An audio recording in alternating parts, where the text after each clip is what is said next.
நீ 2 கோடி பேருக்கு வேலை கொடுக்கணும்னு சொன்ன மோடி எப்படி கொடுப்பீங்க? எப்படி கொடுப்பீங்க? உன்ட்ட ஃப்ளைட்ல சொந்தமா அதுல வேலை செஞ்சிருப்பான், தொடர் வேண்டி இருந்துச்சு, அதையும் கொடுத்துட்ட, எல்லாத்தையும் தனியார் கொடுத்துட்டு எப்படி? இப்ப ராணுவ வீரன்லாம் நம்மால் நினைச்சிட்டு இருக்கியா கவர்மெண்ட்னு? 100 விழுக்காடு அந்நிய முதலீடு. நான் ஒரு கேள்வி கேட்கிறேன். துப்பாக்கி யார்ட்ட வாங்கினேன்? பீரங்கி யார்ட்ட வாங்கினேன்? ரபேல் போர் விமானம் பிரான்ஸ்ட்டு, பீரங்கி இஸ்ரேல்ட்ட, துப்பாக்கி ரஷ்யாட்ட. இப்படி ஒவ்வொரு நாட்டிலையும் ஒவ்வொன்றா வாங்கி யாரோட சண்டை ஓட்டி என்னை காப்பாற்ற போற? பேச மாட்ட. கச்சத்தீவை திருப்பி எடுப்பேன் தேர்தல் நேரத்தில் அப்படி வீரமா பேசுற நீங்க.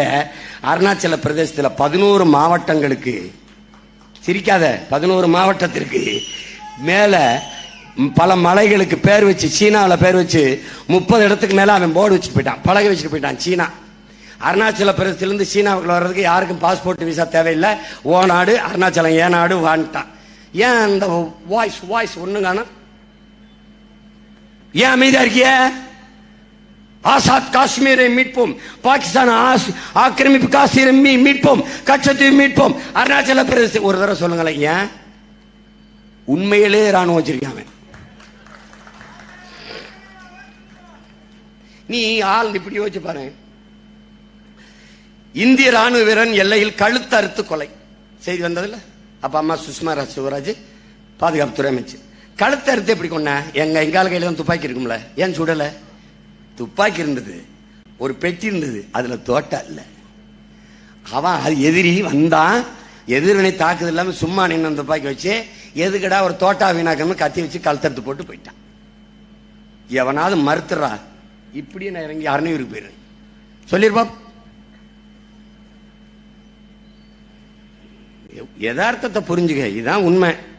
இந்த நாட்டை காக்கணும், நாட்டு மக்களை பாதுகாக்க நமக்கு இருக்கிற ஒரே வாய்ப்பு நாமளே வலிமை மிக்க அரசியலா மாறிடணும்.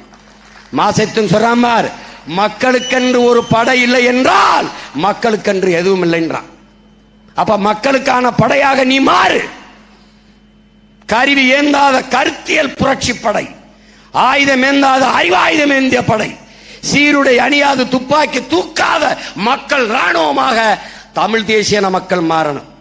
இல்லைன்னா முடிஞ்சிடும். 1.5 கோடி இந்தியன், மறுபடி பிஜேபி வந்தால் 1.5 கோடி இந்தியன், 3 கோடி.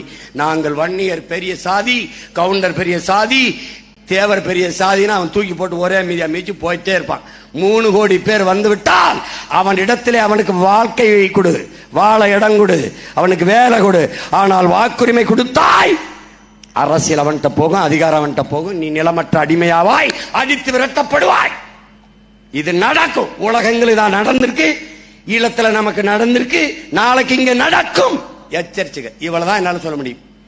என் மேல நம்பிக்கை இருந்தா எனக்கு ஓட்டு போடு, இல்லைன்னா என்னை விட்டு. நான் வந்து இந்த ஊர் எல்லையில நின்று ஐயனார் மாதிரி பெரிய அருவாளோட நின்று என் மண்ணை மக்களை பாதுகாப்பேன் என்கிற நம்பிக்கை இருந்தால் என் தலைவன் பிரபாகரன் இருக்கிற வரை சீனா உள்ள வந்தானா? யாராவது சொல்லு, வந்தானா இலங்கைக்குள்ள?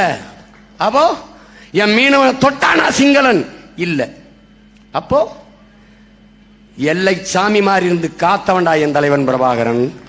6000 சதுர கிலோமீட்டர் காட்டை எல்லை சாமி போல காவல்காரனா என்று காத்தவன்டா எங்கள் ஐயா வீரப்பன். அதனாலதான் அவன் வனக்காவலன், பிரபாகரன் இனக்காவலன் என்று நாங்கள் அழைப்பதற்கு காரணம் தான். அப்படி உங்கள் மகன் இந்த நிலத்தை, நிலத்தின் வளத்தை, மண்ணை, மக்களின் நலத்தை காப்பேன் என்ற நம்பிக்கை இருந்தால் உங்கள் மதிப்புமிக்க வாக்கை எங்களுக்கு தாருங்கள். தென் சென்னையிலே போட்டியிடுகிற அன்பு தாய் தமிழ்ச்செல்வி அவர்களுக்கு முனைவர், கல்லூரி பேராசிரியர், கடந்த முறை பாராளுமன்ற தேர்தலிலே எங்க அம்மாவை தான் நான் வேட்பாளராக நிறுத்தினேன். பணி ஓய்வு கிடைக்கல, பணி ஓய்வு பெற்ற பிறகு இப்ப நிறுத்திருக்கேன். அவர்களுக்கு வாக்கு செலுத்துங்கள். ஆகச் சிறந்த அறிவார்ந்த சமூகமாக உருவாக்க துடிக்கிற பெருமகளுக்கு நீங்கள் கொடுங்கள். அடுத்து என் தம்பி மத்திய சென்னையில் நிற்கிற கார்த்திகை, மருத்துவர், சிறந்த ஆற்றலாளன், திறன்மிக்க இளைஞன். அவனுக்கு இதே மைக் சின்னத்தில் வாக்கு செலுத்தி வெற்றி பெற செய்யுங்கள். ஓட்டு போட போற ஒன்ன ஒதுங்கி நிக்காத, கண்ட சின்னங்கண்டு கலங்கி நிக்காத, உழைக்கும் மக்கள் சின்னம் இந்த ஒளி வாங்கி சின்னம் உழைக்கும் மக்கள் சின்னம் இந்த ஒளி வாங்கி சின்னம் நாள்தோறும் பாடுபட்டோம் ஆனாலும் துன்பப்பட்டோம் யாரார்க்க ஓட்ட போட்டோம் ஓட்டாண்டி ஆகி புட்டோம் இந்த நிலை மாற நான் வேற என்ன கூற இந்த நிலை மாற நான் வேற என்ன கூற ஓட்டு போட போற பொண்ண ஒதுங்கி நிக்காத கண்ட சின்னங்கண்டு கலங்கி நிக்காத உழைக்கும் மக்கள் சின்னம் இந்த ஒளி வாங்கி சின்னம் உழைக்கும் மக்கள் சின்னம் இந்த ஒளி வாங்கி சின்னம் விலைவாசி ஏறி போச்சு வாழ்க்கை நிலம் மாறி போச்சு பாடுபட்ட ஏழசனம் பரித வச்சு நிக்கலாச்சு இந்த நிலை மாற நான் வேற என்ன